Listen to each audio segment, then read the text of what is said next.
I'm in Singapore, and I'm about to go on stage in just a few minutes. I have not given a presentation for over a year now. I was in a little fender bender a while back, and so I took a little bit of time off. There's this sense of urgency now. The global dollar standard was put in place by a series of accidental events that were very fortunate for the United States because it gave us an advantage over the rest of the world. But our politicians over the past decade or so have abused this privilege as though it was their birthright. And now the rest of the world are turning their backs on the US dollar standard. This is going to cause a financial calamity the likes of which we've never seen before, and it's going to be devastating for most people.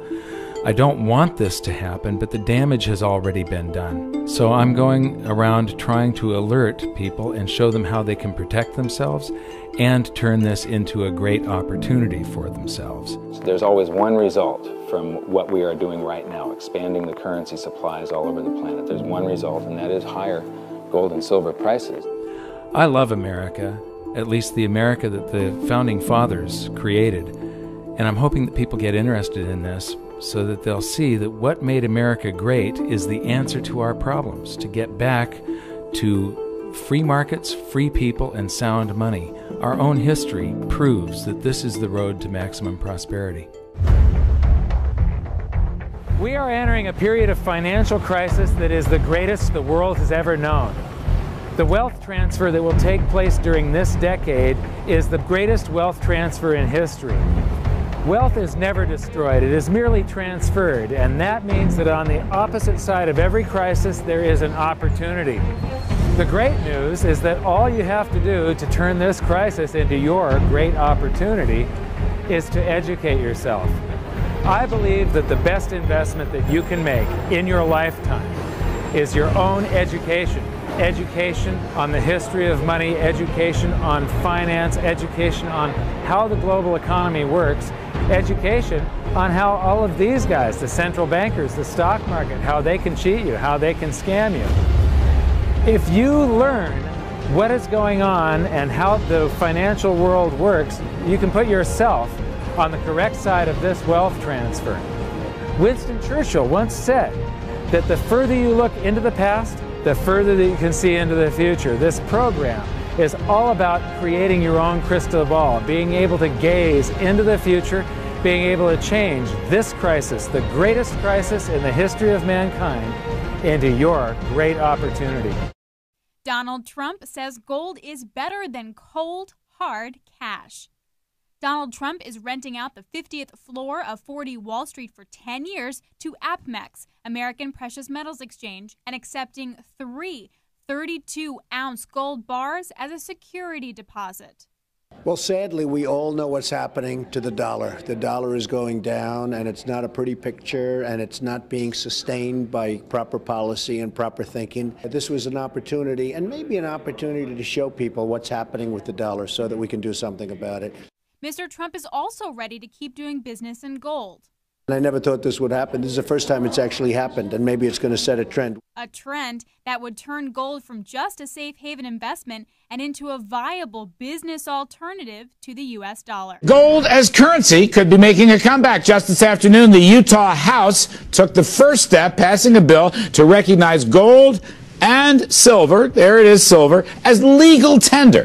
This is something we have not seen in the USA in nearly 80 years. Utah may be just the first of 13 states moving forward with similar legislation. It is the first gold vending machine, and it's actually in a local mall. News Channel 5's Liz Nunez explains.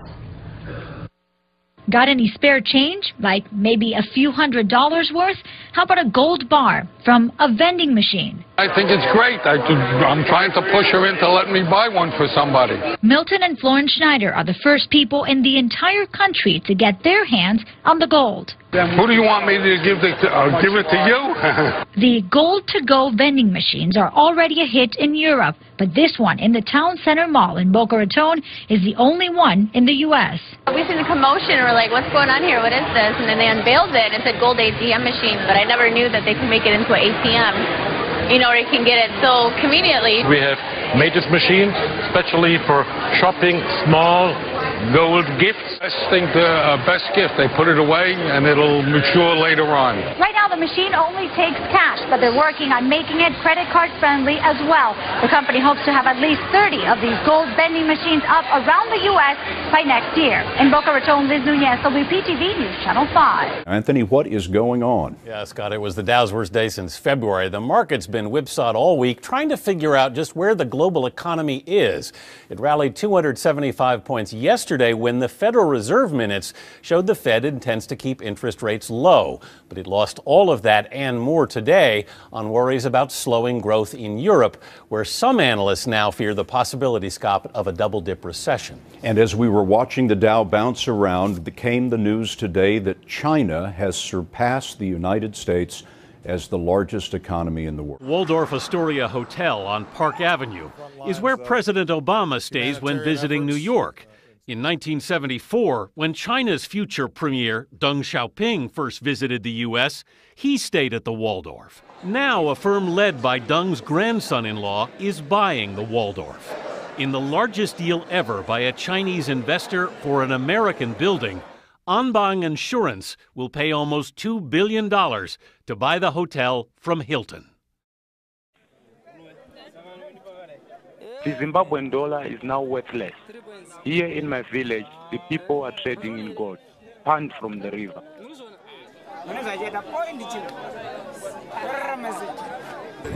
If you need cooking oil, you have to exchange with gold. If you need melamine, you have to exchange it with gold. If you need soap, you have to change with gold. Everything is gold, no Zimbabwean dollar. Gold and silver is God's money. It's money made by God. And then in 1971, the U.S. government under President Nixon took God's money and turned it into man-made money. Never in the history of the world has this ever happened. In 1971, the U.S. and Nixon convinced the entire world to replace gold and silver with paper money. This stuff. Cash is trash. They already know. The European Union. Okay. So if you could buy gold now, you buy it. But you want to get as much as possible and lock it down. You want to keep it. Don't sell it. And you notice that they're doing this all over the world. They're going all over the world just buying gold. So you believe gold is the most valuable asset gold right now? is going to be the foundation for currency. Wow. It's going to be more important than paper. So what I understand is in Zimbabwe right now. It's all over the world. Wow. But they won't tell you that. I've done all my research on business. So that's why the government is trying to get it off the streets. They want to get the streets, yeah. So that's why they don't want the citizens to have gold.